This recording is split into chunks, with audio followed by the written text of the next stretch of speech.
حضرت ملک حدیث ہندوستان میں آج جو افراط و تفریط کا ماحول بنا ہوا ہے، علماء اہل سنت میں اتحاد کیسے ممکن ہے حضرت؟ مطلب اس پہ کچھ دیکھیے، میں نے الحمدللہ دنیا کے کئی ملکوں کا دورہ کیا ہے، اور میں نے یہ چیز محسوس کی کہ اگر ہماری عوام علماء کے اختلافات کو عام نہیں کرے گی، جو فروعی اختلاف ہے، عوام اگر علماء کے ان اختلاف کو میڈیا کے پلیٹ فارم پر نہیں لائے گی تو ہم بہت آگے جا سکتے ہیں۔ اب بعض جگہوں پہ ہوا یہ ہے کہ ان بعض ایسی عوام جو مطلب اس سلسلے میں بغیر تحقیق کے باتیں کرتے اور علماء کے خلاف بولتے ہیں، اس سے نوجوانوں میں کام کرنے میں بہت تکلیف ہو رہی ہے، اس لیے کہ نوجوان آج میڈیا کے پیچھے بہت ہے، وہ شارٹ ریلز وغیرہ دیکھ کے جو ہے نا سیکھنے کی کوشش کرتے ہیں، وقت کی کمی ہونے کی بنا۔ تو ایسی شارٹس اگر عوام کی طرف سے علماء کے خلاف آتی ہے نا تو سوائے نقصان کا اور کچھ نظر نہیں آتا۔ تو میری گزارش یہی ہے کہ علماء اہل سنت کے وہ پیغامات جو عقائد پر مبنی ہیں، خاص کر آج کے دور میں جو جدید اعتراضات ان لوگوں کی طرف سے آتے ہیں، نجدیوں کی طرف سے، رافضیوں کی طرف سے، ان جدید آبجیکشنز کا جواب علماء سے تیار کرائے۔ اگرچہ وہ علماء ان کا فیلڈ درسی ہو، کتابوں سے ریلیٹڈ ہو، مصنفین ہو یا اصلاحی بیان کرتے ہو، تو ان کی ظاہر شہرت زیادہ ہوتی ہے اصلاحی بیان کی وجہ سے۔ تو ایسے علماء سے بھی اس طرح کے سوالات کر کے عقائد پر جواب پیش کریں گے تو جو لاکھوں کی تعداد میں عوام ان علماء کو سنتے ہیں اصلاحی پہلو کی بنیاد پر، ان کے ذہنوں میں بھی عقائد کی باتیں انشاءاللہ بیٹھ جائے گی۔ تو بجائے اس کے کہ ہم ایک دوسرے کے خلاف بولے، سنی علماء ہاں جن کے اندر عقائد میں پرابلم ہے ان سے کمپرومائز نہیں ہے، عقائد میں اپنے ہیں، کوئی حکم شرع ان کے اوپر ہو، عقائد میں تو اپنے ہوں، اور کوئی مسائل میں اختلاف ہو تو اس کی وجہ سے ایک دوسرے کے خلاف نہ بولے، بلکہ کوشش یہ کرے کہ اگر ان سے فائدہ ہوتا ہے تو اس کو آگے بڑھائے۔ مثال کے طور پہ سیدی اعلیٰ حضرت امام احمد رضا رحمۃ اللہ علیہ نے فتاوی رضویہ شریف میں اس بات کو تحریر فرمایا، جس کا مفہوم یہ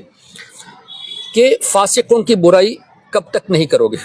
یعنی کرتے رہو، یا فاسق سے مراد جن کے عقائد میں غلطیاں ہیں، ٹھیک ہے۔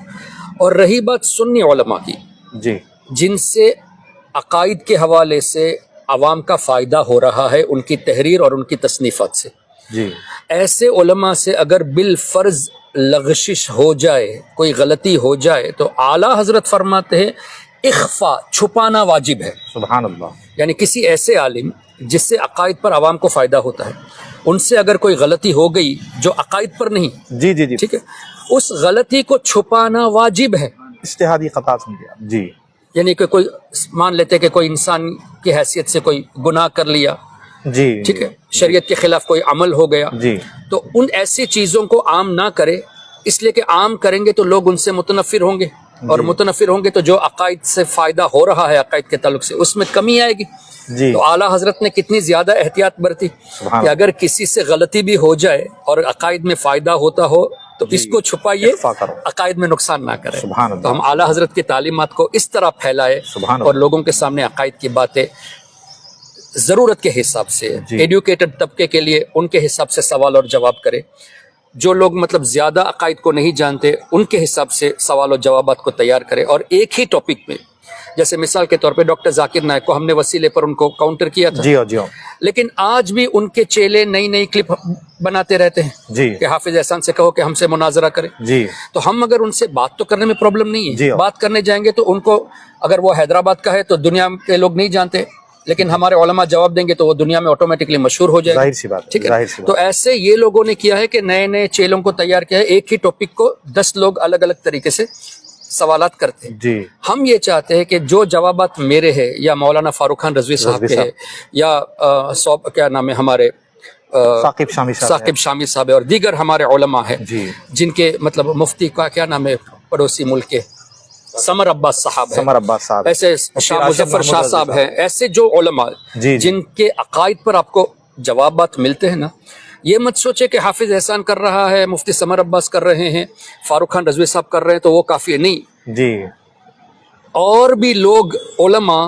10 20 25 50 ایک ہی ٹاپک پہ الگ الگ طریقے سے جو ہے نا جی۔ وہ اسی سیم بات کو پروو کرے، علم غیب کو پروو کرے، وسیلے کو پروو کرے، حیات النبی کو پروو کرے. یہ کریں گے تو فائدہ کیا ہوگا کہ نیٹ میں آپ حیات النبی ٹائپ کریں گے تو ہمارے سنی علماء کے جواب آئیں گے. بے شک. وسیلہ ٹائپ کریں گے تو آج وہابیوں کا زیادہ آتا ہے تو وہ ہمارے آئیں گے. تو یہ بھی سنیت کی ایک خدمت ہوگی کہ ہمارے علماء کو تیار کر کے ایک ہی ٹاپک کو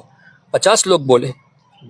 چاروں طرف سے آ جائے، حیدرآباد سے بھی بولا جائے، بنگلور سے بھی بولا جائے، دلی سے بھی بولا جائے، اور دنیا بھر کے الگ الگ شہروں سے ایک ایک عالم بولنا شروع کر دے. تو کچھ ٹائم لگے گا، انشاءاللہ اس کی ریچ ہو جائے گی انشاءاللہ. جزاک اللہ خیرا کثیرا وحسن الجزا. آپ کا خیر مقدم کرتے ہیں اور آپ کا بہت شکریہ ادا کرتے ہیں کہ آپ اپنی پرسنل وزٹ پہ حضرت، یہ بتاؤں ناظرین کو، اپنی پرسنل کام امور کے سلسلے میں حضرت آپ آئے تھے، مگر حضرت وقت دیے. جزاک اللہ خیرا کثیرا. اللہ تبارک و تعالیٰ آپ کو آپ کی حیات اور جو ہے بلند فرمائے اور آپ کے علم میں اضافہ فرمائے. اللہ تعالیٰ سب تمام سامعین اور ناظرین کو بھی اللہ تعالیٰ عافیت عطا فرمائے، ایمان کی سلامتی عطا فرمائے. آمین. وعلیکم السلام.